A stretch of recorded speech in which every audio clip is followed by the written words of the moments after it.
The Road to War: Life Under Nazi Occupation.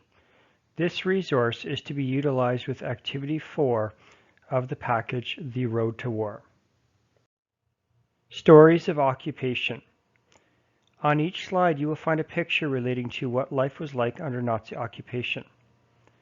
There are 2 questions that you will need to evaluate for each picture.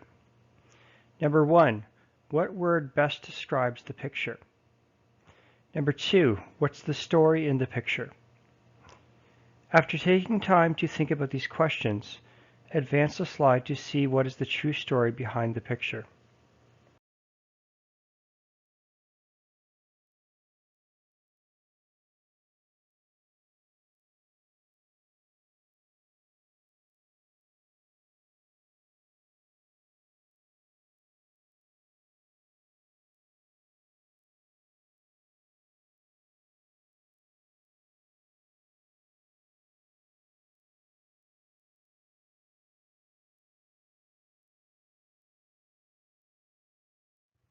The experience of occupation.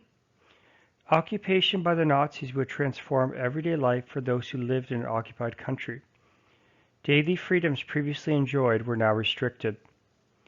Fear and intimidation became common tactics to get people to conform to life under Nazi rule, and there was no certainty that freedom would ever return.